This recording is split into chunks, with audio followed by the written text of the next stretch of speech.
Hey guys, so 3 years later, and we're back here with Philipp Haffmans from Haffmans Neumeister.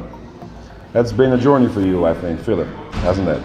Yeah, it has, indeed. And now I think we reached our aim and we are happy to present our new product that varies a little bit from what we did in the beginning.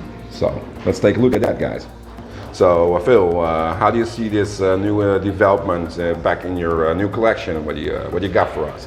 Well, actually, I'm very happy now that we found our new identity, which was not so easy for the last 4 years. Yeah, especially when you already created companies with a very strong identity. You have to think, oh my God, what's new now, and how can we be different from ourselves? Actually. Yeah, it's kind of different to redevelop yourself, like Phil 3.0. Yeah, right? if you want so. And we focused on now on a very delicate hinge on our product, and it's not so much let's say the functionism that is so important, but it was important to make it super thin and super wiry. Yeah. And we also wanted to get rid of any extras on the frame, so no extra acetate bits or so, and make it as pure and bare as possible.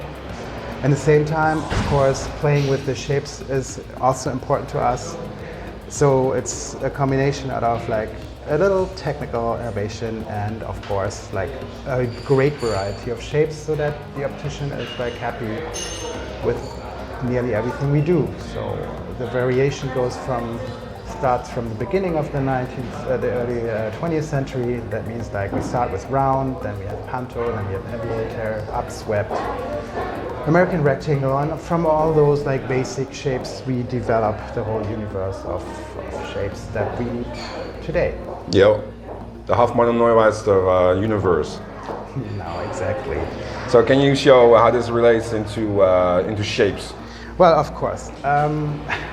We, as I said beforehand, we rely on the classics that exist there in the market that can be reduced in those like basic 6 shapes, and we do variations. Right now we have a strong 80s trend that is back, and a lot of kinks and sharp edges come back, like when we remember movies like Battlestar Galactica, where we have like those like, let's say, edgy forms, and you see that nearly everywhere on the market. Always like octagons, hexagons. Yeah, exactly. Wherever you look, you see faceted shapes. Yeah. But this is not everything that we can do. We also deliver like traditional and very classic shapes. For instance, here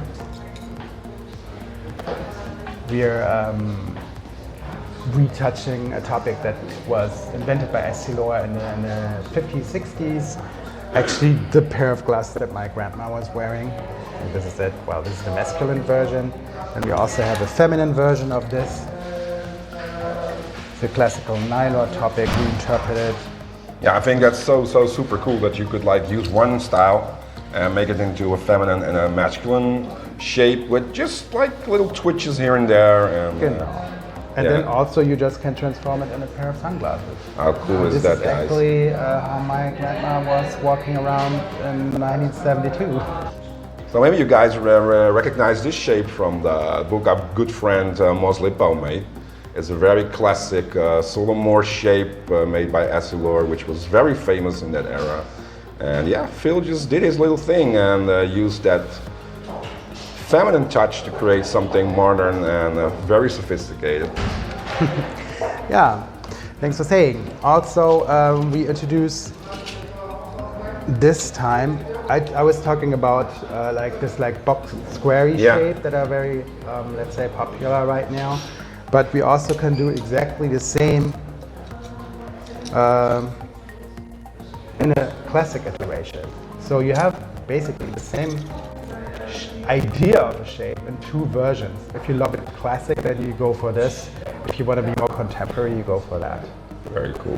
What you also could do is, there's another add-on that we can deliver now, which is like the so-called Windsor execution. So you just take the same shape and change it into a Windsor frame, which again gives a totally different impression and gives a stronger Yeah, very, very contour 70s, on the shape. kind of nerdy style. I like it. It's nerdy and cool at the same time. This Yeah, is like nerdy is the new cool, right? absolutely. Absolutely. Look at all the hipsters are taking the glasses from their grandparents. Exactly, That's where it yeah. always has been, and then they create a new wave.